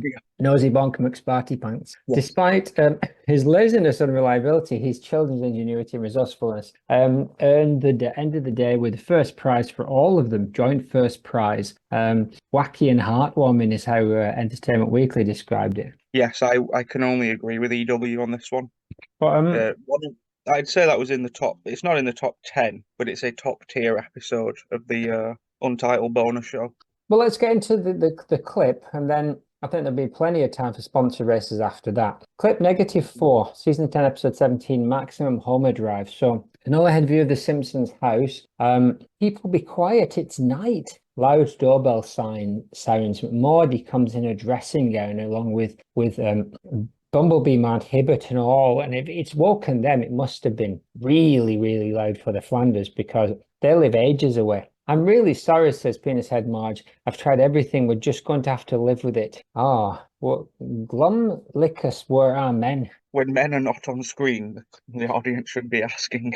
Candy, Clancy says, no. No dice. All right. He pulls the gun and clicks. This time the bell tolls for thee, but a whip wraps around the end of the gun, and an Indian man in a hat and cape. Turns out later it's not an Indian man, it's a Spanish man. In a hat and cape with a van and shirt open. He says, Bumblebee Man says, aye, aye, Senor Ding Dong. Maude is gone, I say. Lisa says, I thought you were just a marketing gimmick, as she stares at the Senor Ding Dong stood on top of his van.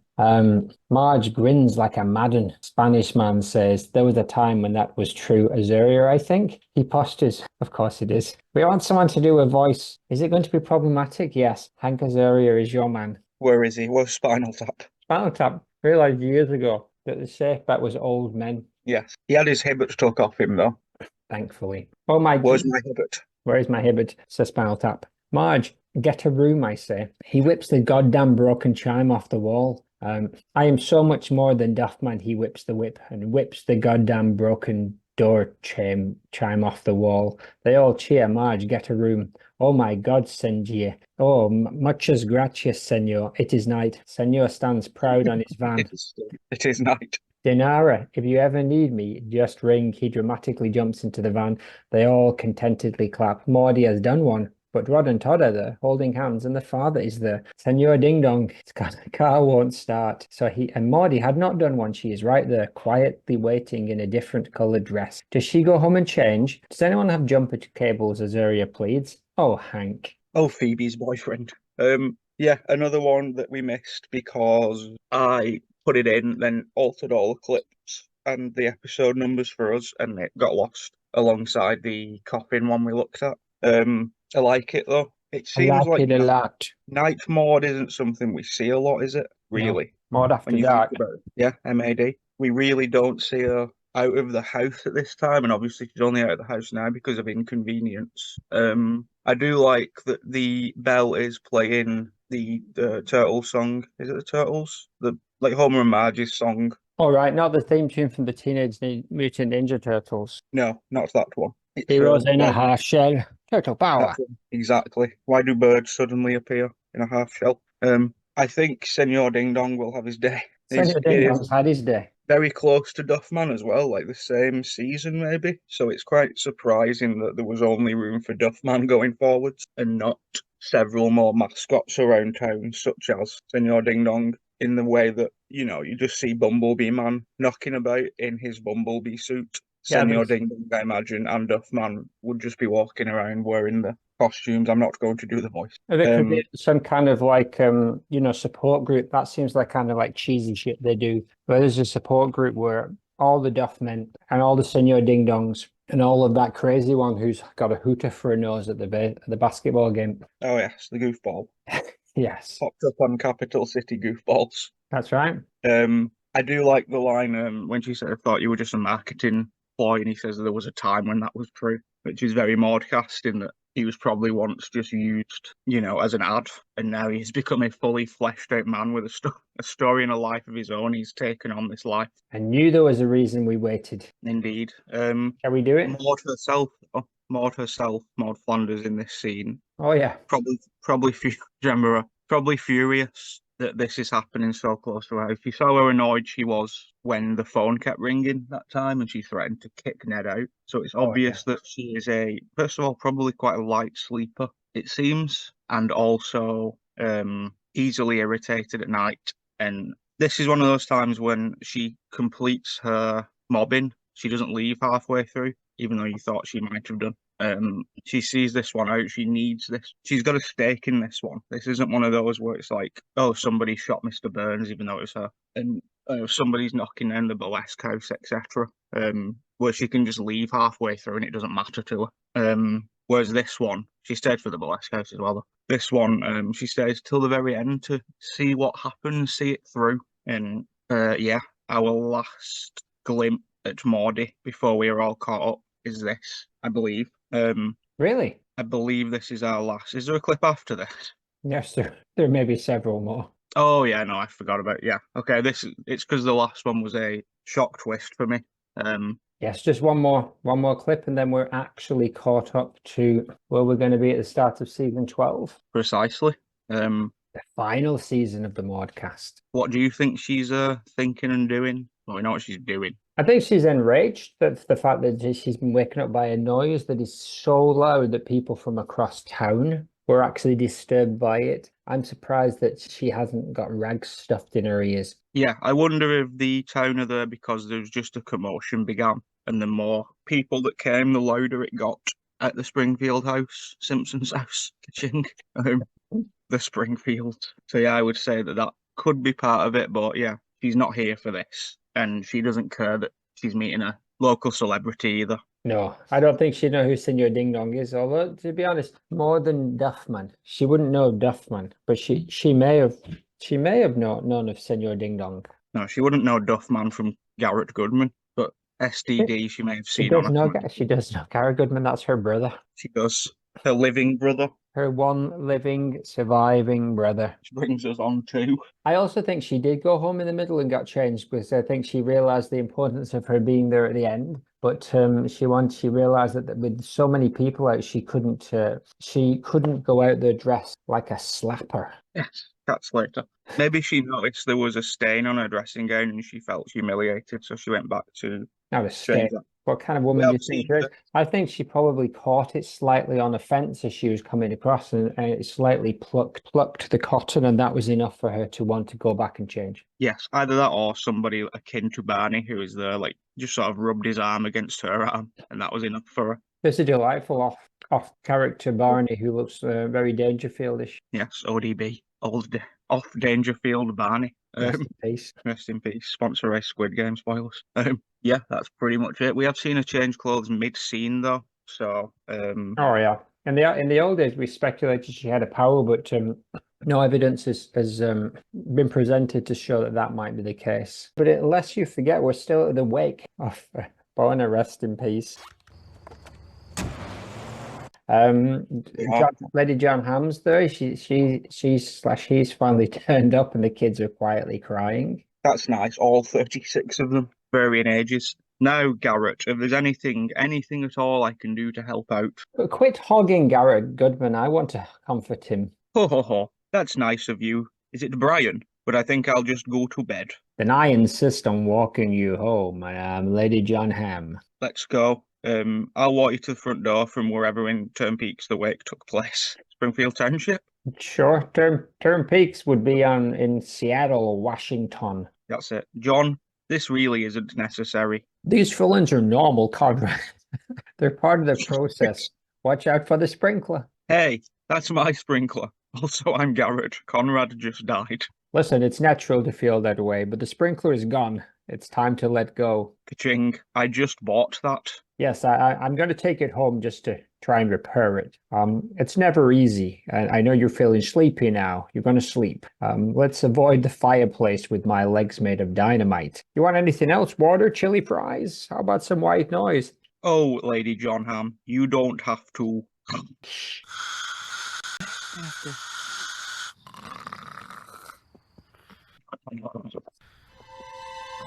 Sleep tight, Garrett. Or Boner, I can never remember which one you are.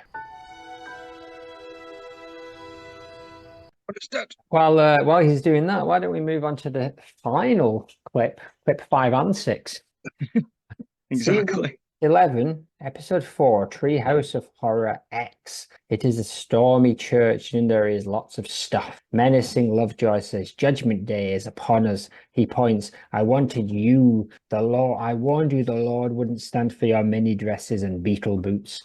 To Maude and Co. looking glum as darkness rains on them, and a guilty Neddy tries in vain to pull off his beetle boots. I resisted these for 35 years, so why did I wear them today, he asks.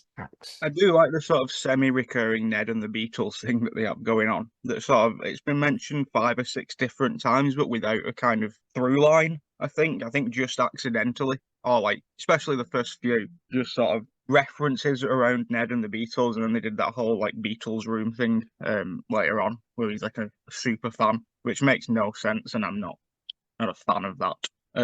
This one I missed again from Janice Hubris. Nigel Tufnell. Well, it would have been funnier, I think, if he'd have had an obsession with like a quiet obsession with a heavy metal band called Spinal Tap, or if he'd been obsessed with they were called, like, before they became Spinal Tap, they were Quiet Riot. the Thamesmen, and they were like a Beatles-esque kind of band. That would have been good. Would have been a little Yeah, bit too meta for them in those days, though, I think. I don't know. Spinal Tap appeared in The Simpsons in season 3. All right. They did a gig, the one that Otto and Bart and Milhouse attend. My name is Otto, and I like to get blotto. Exactly. This one I missed because this is the Treehouse of Horror with the werewolf Neddy and the Marsha Mitzman Maude, where she's like, Neddy, where are you going? And then in the church and stuff, do you remember? And she calls him a goofy roofie. Right. Homer has his corpse on the roof pretending to be talking to him. And that's this episode, but a different segment. And once again, I was one and done. I was like, well, this is the Maude of this episode then. She couldn't possibly be anywhere else. No. And then I remember this was just on television and this scene played and I saw her and I was like, oh, there's another one.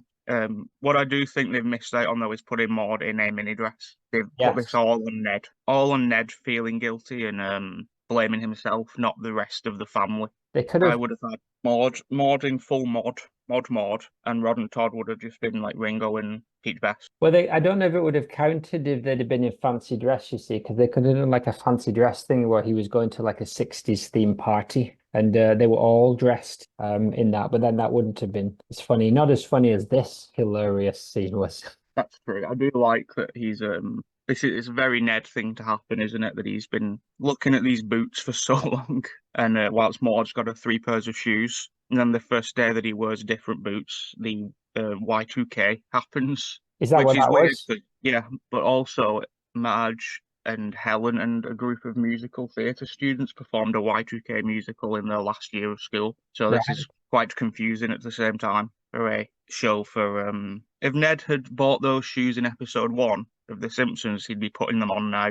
Very good. I hope somebody got fired, etc. Exactly, blunders. I repeat, blunders all around. And it can be probably assumed, but not confirmed that Maude also died here as the world ends. But it could just open up another post-apocalypse. Yes, we don't want to go down that path. I think we exhausted those strands. Or maybe we didn't. Exactly so. Maybe we do need to know what Sam Beardman was doing during the second decade of the post-apocalypse. Yes, well, this is a different apocalypse as well. This isn't the mutant kind of wasteland apocalypse. This is all technology is against you apocalypse. So, Transformers. Exactly. Beetle boots in disguise. Do you think she is casting judgment on Ned for this? Remember, she did send him out to die. Yeah, I think she's blaming him. Like the look on her face is all fear because of what's about to happen. But internally, I think she is. I don't know. Maybe it's one of those times where she knows Ned's being a bit silly, where she's like, Ned, you know this. Look around. That you wearing boots is not going to make planes stop working. There has to be some technological issue here. But they are waiting for Judgment Day, and Judgment Day will come in whatever technological way it wants to. Whenever the hell you least expect it. Exactly. I didn't become a bit of a Terminator. I became Terminator too. Well, that's it. That takes us right up to date. But we've still got to deal with all of these morning people, innit? Yeah, there's a lot of people going on. Innit? And everybody's sad. I believe we're not going to see Conrad Boner Goodman again. We've already done that. Much further down. What's that tapping? What's that tapping on the glass there? Oh, what is that? It's only bloody Silky Nutmeg Goodman holding a bunch of rocks. Oh, you want a rock fight, eh, child? No, O'Reilly brothers. I just need to talk to us now. Okay, be right down. Let me just put some rocks in my pocket. I'm not sure why this house is full of rocks, but I'll take them. Exactly. I just keep replaying. I'm Silky. I just keep replaying the whole thing in my head.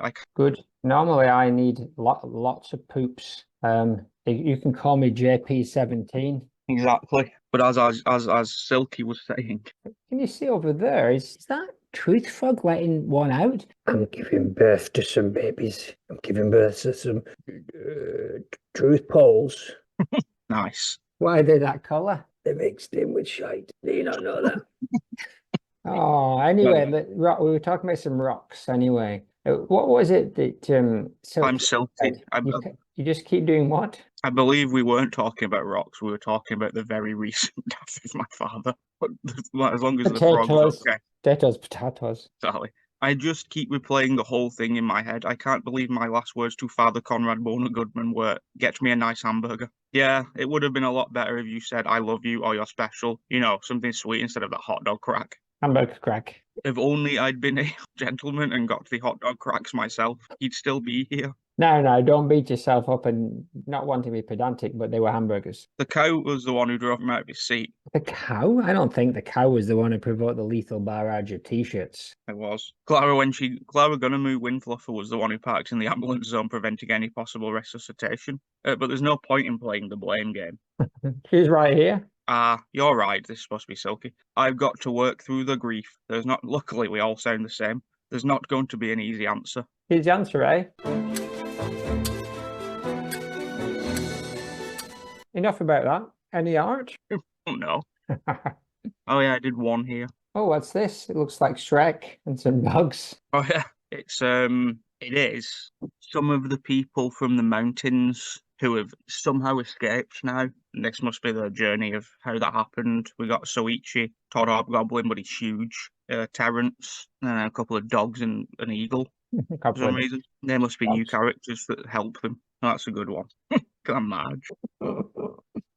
Yeah, so that one must be a light-hearted pick for our number. Oh, that's fun. It's a lot of fun, that one, isn't it? And yeah, some people escape those mountains that nobody could escape, so that's interesting. Well, I think as Ian became good, right, maybe that had something to do with it. He spread his goodwill and cheer throughout the land. Oh yeah, that would make a lot of sense. And in doing so, he saved them all and released them all. Well, only time will tell. I believe that we may be hearing from his cronies soon, and they're not very happy about what happened. No, they may be locked away somewhere. Death Boner, the Buenos Often Boys Bingo. So here is a poster for this actual episode. They've kind of got Boner's kind of face wrong a bit. They've kind of like nedded him up a little bit, and they've quite provocatively called the episode Death Boner. Which is a good title. It is indeed. I like that one a lot. That's a good entry into our show, and I like that the figurines are fresh and new. You got Weird Marge, you got kind of correct Bart, yeah, and then whoever the heck the other two are. That's a great poster, actually. It is a great poster. Do you have one more, or is that everything we've got? I do have one more. Death of Boner. That's a good one. A really good one. That is a good one, isn't it? Yeah. Shall we do that one as well? Yeah, it's depicting the death of Boner with many characters around, many Simpsons-esque. It looks like an old 90s Simpsons comic cover. It looks very bongo, doesn't it? Yeah, very early Simpsons as well, with the guy next to the R in Boner with like a Leela face. Yeah, every single character is also male in this Death of Boner, and one of them only has one eye. Yes, that's the one I meant. Bottom right as well, very bottom, like right next to that one. He's great. Oh yeah, this is great Death of Boner movie, and I would really love to see that. Audience, if you want to make it in your spare time and send it over, feel free. Exactly. There's not much more time, I don't think, before AI animation and movies, so this will just be an entire series within the next year or two. I hope so. It'll be brilliant. I for one welcome our AI, etc., etc. And yes, here is Coy Coxney. Yes, that's the exact name of the movie. That's me, are you? That's our mother calling. Stamp owes me a tenner. The Cat movie. All right. Which is just EastEnders, essentially. Looks like it's a Victorian lassie with surrounded by a bunch of middle-aged men. That's Cat. That's our Cat. That's our Cat for you. Imagine a very Hollywood blockbuster-style depiction of Cat storylines on EastEnders, probably starring somebody Elizabeth Taylor. I would go Courtney Cox or Elizabeth Taylor if she weren't not dead, and I would keep Alfie as Shane Ritchie. Oh yeah, absolutely. Danny Dyer, all them people. Yes, Danny DeVito and Danny Dyer, the new twins. Yeah, Danny Dyer. Garrett's still mucking about and stuff. Whatever's going on, he's got all these 35 kids that I imagine he's now going to have to look after This is all getting a bit heavy, to be honest. I'm sure it was way funnier when The Simpsons did it. Yeah, but we're not here for comedy. This is supposed to be sad. All 35 adult orphans. Sure. They're not really orphans, though, are they? All of their mothers are still around there somewhere. That we know of, yeah. Most of them don't even really know Conrad. No. Lord Garrett, sorry. I am Garrett in my room. Lord, I never question you, but I've been wondering if your decision to take Conrad Boner was, well, wrong. Unless this is part of your divine plan. No, that's in there. Could you just give me some kind of sign? Anything? Oh, and after that church chocolate that I bought, which, by the way, was gritty and had that white stuff on it. Well, I've had it. That is a great line in the episode, by the way. And had that white stuff on it. Oh, look, two of my illegitimate children have appeared. It appears to be. Well, they're not yours, are they? They're his. Oh, no, two of my... Well, they are now. They are now mine. I think it's Yara and Jiggly. Oh, no, it's Mrs. Casher and Jiggly. I apologise, you look nothing alike. Daddy, get up. You'll be late for church. Don't call me that. Well, you boys can go with the O'Reillys. I'm not going to church today. That's right, and I may not go to church tomorrow. Weep. No, I'm not kidding. I am going to sit right here and miss church. You just watch. Now I am driving to church. Sorry. Exactly. This was a great decision. But what about an even better decision? An even better decision is to hear a diary. Do we have a diary from Maude Boner? Mo Boner. We have a diary from his sister, Maude Flanders. We don't have one from him? No, but he might just be in it. Okay, brilliant. For a minute.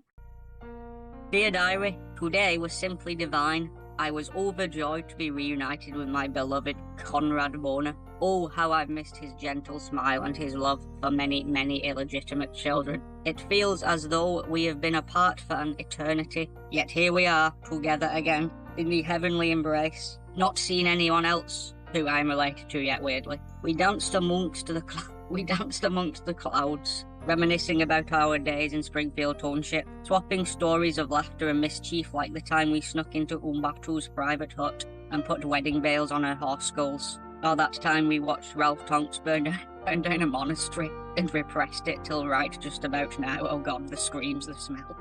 But I thought the evening couldn't get any more delightful. Conrad was out the F-shadowed when the heavens parted and in walked in none other than Larry Dalrymple, the notorious barfly. Larry, always one to crash the party, brought with him a flurry of chaos and hilarity that only he could muster. Luckily, in heaven, your halo also doubles as a dictaphone, so I managed to capture my entire exchange with Larry Diary, and here it is. What fun. Exactly. Bit of a slagdaphone. I'm also going to, I would like you to portray the role of Larry. Larry, it's quite a surprise to see you here in heaven. Maude Flanders, as I don't live and don't breathe. What a pleasure to run into you again. Can you believe we made it to a celestial paradise? I mean, yes, mostly, especially for myself, Maude. Though I must admit, I never expected to find myself boogieing among the clouds. Ah, but what a boogie it is. Reminds me of the time I caught the biggest fish you did ever see at Widow's Peak. You ever been fishing,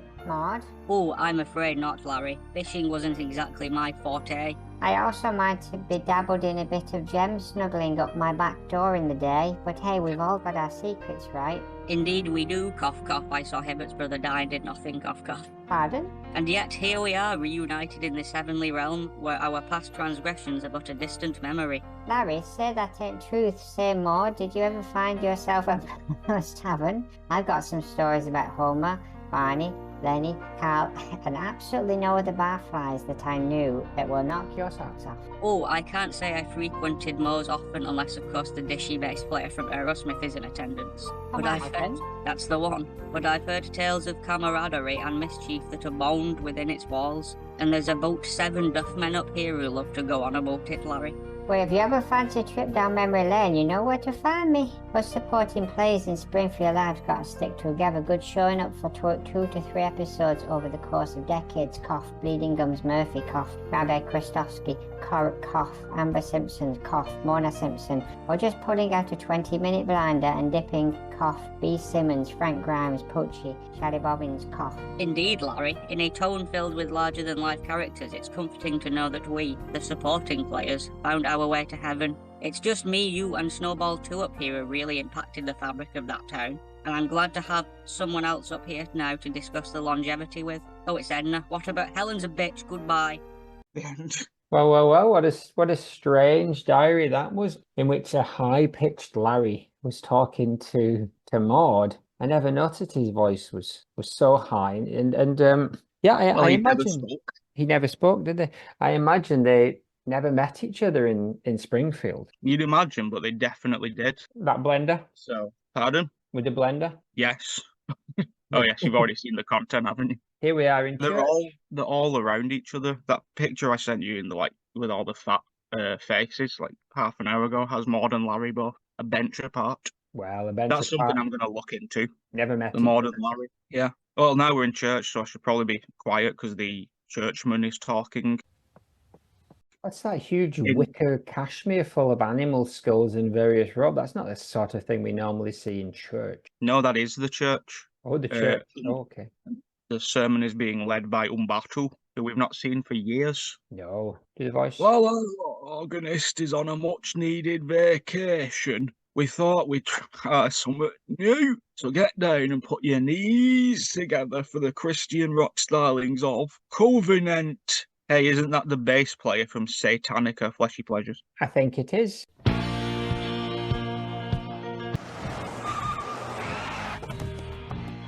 Oh, Garrett's just burst in, finally. We thought that entire thing about him missing church was permanent. Oh, yeah. He's shocked. Electric guitars in church. Oh my gosh. Some dropouts must have overpowered Umbatu. But look, Clara Winfluffer is getting up stage to sing. Oh, this is a song about a dude I met in a sleazy motel. Moo.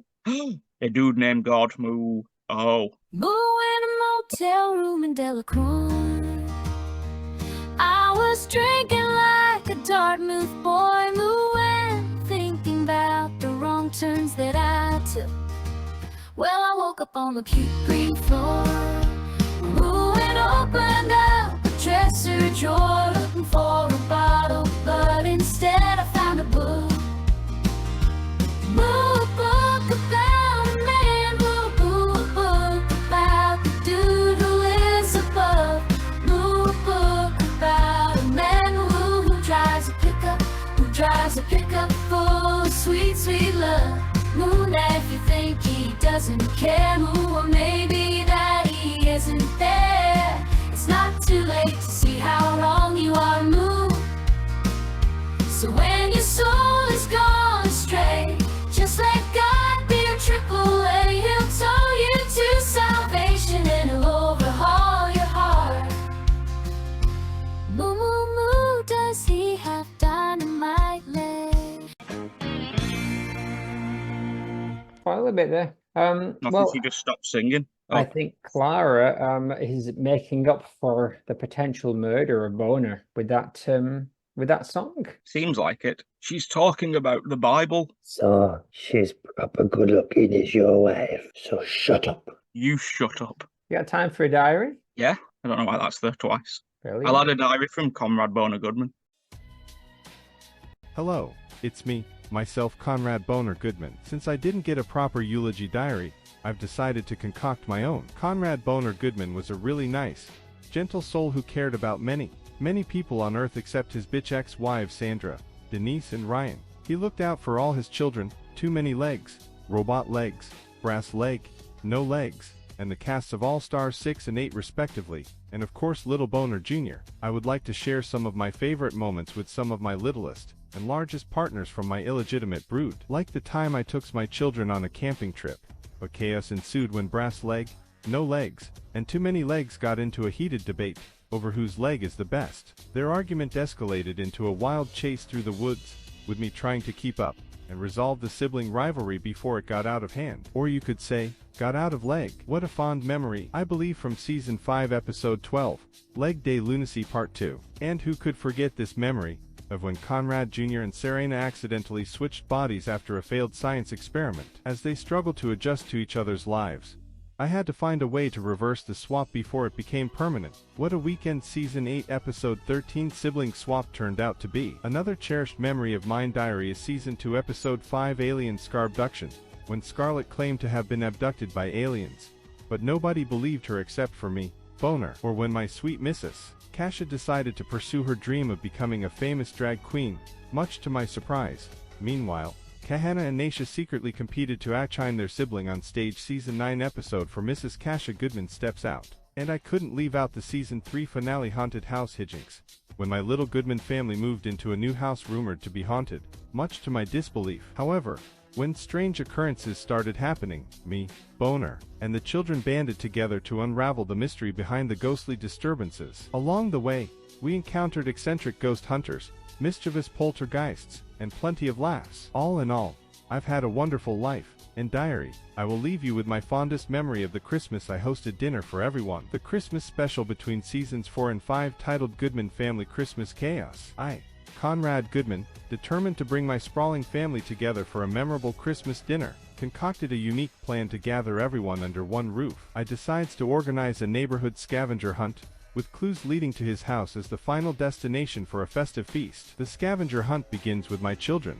each receiving a clue tailored to their unique interests and talents. Brass Leg was tasked with deciphering a mechanical puzzle, No Legs navigated a series of obstacle courses, and Silky Nutmeg solved riddles with her quick wit. Meanwhile, Conrad Jr. and Serena teamed up to follow a treasure map, while Ginger and Scarlet embarked on a culinary quest to gather ingredients for the feast. As the hunt progressed, chaos ensues as my eccentric sisters, Maude and Lori, and my mischievous twin brother, Garrett, joined the fray as special guest stars. Maude insisted on bringing her collection of holiday-themed wind chimes and judgments, while Lori attempted to organize an impromptu nuclear safety check with me, Boners. Children. Garrett, always up for adventure, hijacked one of the clues and leads everyone on a wild goose chase through the neighborhood ending in the wicker cashmere, which was full of thoughtful gifts I bought with that bitch Karen's money. Despite the mayhem, the Goodman family and my quirky neighbors, including the enigmatic Lady Jonathan Ham from Mad Men, with dynamite legs also a special guest, eventually converged at me, Boner's house just in time for dinner. The evening unfolded with laughter and chaos as they shared stories, exchanged gifts, and enjoyed a feast prepared by Ginger and Scarlet's and many Legs' culinary creations. Now to embrace my time as the most recently deceased Springfielder is that Larry the Barfly.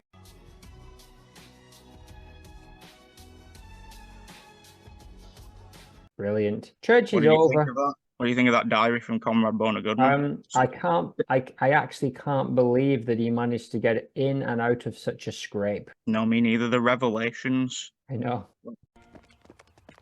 Church is over anyway, and a group including Yara and Tickle and some of the other Goodman illegitimate children have gathered around Garrett. Glad you made it, Uncle Garrett. I knew he would. Moo! I'll be right back, boys. I've got to go help that cow lady. Bye, Stamp, you help as well. I toileth not on this Sabbath, woman. A pox on thee. Well, that's nice. Garrett's over there helping Clara get all of her music shit in the back of her bike boat. Oh, that was a lovely song. It really got to me. Moo! Been through some rough times yourself, Moo? You recently killed my twin brother. Moo, I'm really sorry to hear that. We just lost our drummer, Moo, to a Pentecostal ska band. I know it's not the same, Moo. No, I hear what you're saying. It's always hard to replace someone. Yes. My name's Clara Windfluffer Gunner, Moo. If you feel like talking, Moo, maybe we could grab a coffee, Moo? Well, that sounds real nice, Clara, but I'm not quite. I understand. I'm a little confused at what's going on over there. Alan, isn't that your new wife? Yeah, she's allowed to have friends, isn't she? Fair enough. She simply seems to feel regret and is trying to work on herself. That's what we'll go for that for now. But let's go for that, shall we? Who knows what Clara's thinking? Oh, listen, we're heading out on tour with the Monsters of Christian Rock. Maybe when we get back, you and I could get together and I could apologise for what I did. Moo. Ha ha ha. Maybe we can. My name's Garrett Goodman, and I'm here every week, rain or shine.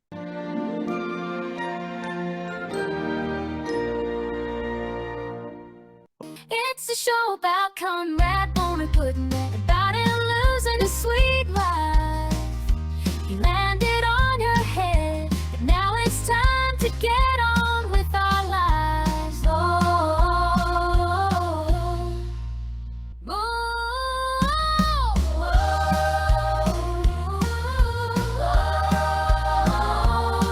Synergy, Postal, Sex, Big Harry, Buff, and Mona in Lacquax, Maude posting, filing, and a rip.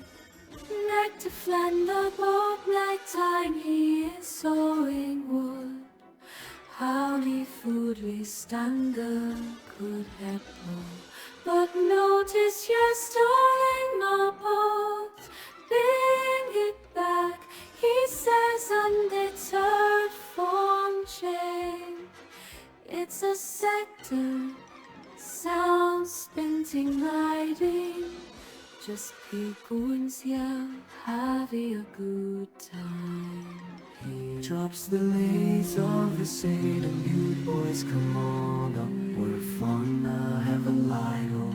Farmer out in hiding, high Simpson, Flake, and Chin Flanders car. Maude pulls up, oh Nettie, Nettie leaping Lazarus, is this what passes for eternal rest these days? So the posy has been dozens of ebutus, Marlot so happy but still sighs. Weird already, this is the best tea brown I ever had. Everyone is happy, on Lindsley dropped to 6 feet.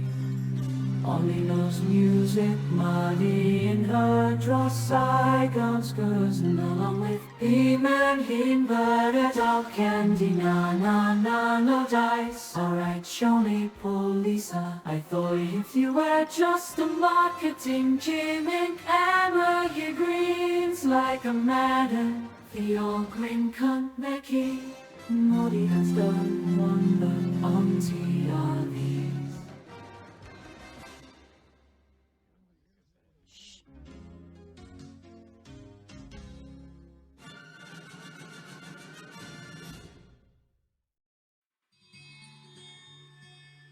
So that's the kind of up-tempo number that we would have liked if Maude had been respected in her lifetime. But what's going on here? It seems like, was that all a dream? I don't know, it must have been a communal dream. We're not in hell anymore, though. Where are we? We seem to be in a village made of Uncle Joe's mint balls and mint ball men. And there's a grey tarmac road leading on to eternity, limbo. This is all making very little sense, especially as there's an entire 30-minute episode explaining how we got out of hell. But let's say this is a fast forward. Let's keep walking down that GTR road. Exactly, Grey Tarmac. It's a narrative technique to keep the audience hooked. How did we get out of hell? We know, you don't. Brilliant. Ring, ring, ring, ring. What now? I'm Marty Chandler. I'm living in a dumpster. And I'm huddled around a small fire, warming my hands. My phone is battered, cracked, and buzzing loudly. But are you Marty or me? I can't remember. I think I was, but let's switch it around. What now, Groggly Poncho? Yes? Marty, it's Amazon. Listen, I know we didn't see eye to eye last time, but I've been doing some thinking. Yeah, what's that? We miss Boner, Marty. The fans miss Boner. We need him back on the show. Funny how that works, isn't it? Look, I'm calling to apologize. We made a mistake, and I want to make it right. We're prepared to offer you $4,000 more per episode, and you'll only have to appear as a ghost in the show. A ghost? Yeah, we'll bring Boner back in a dream sequence or something. It'll be great for ratings. Well, it's about time you came to your senses. So what do you say, Marty Chondols? Are we back in business? Cut yourself a deal, Amazon. But this time it's $5,000 per episode. Ha ha ha. Deal. Ring ring. Hang up. Looks like boners. Looks like the old boners making a comeback. Settles down into my dumpster feeling a sense of vindication. Unseen. We didn't do a song. Can we do one? It's up to you. I can just use the Conrad bonus song if you like as a placement, or we can just go back through now. I think it's fun not to do one for some reason and not explain why. Same. I'll put the bonus song in as a placeholder, then it's truly the full Simpsons episode. Here's what you could do. You could go through you could just copy and paste the stuff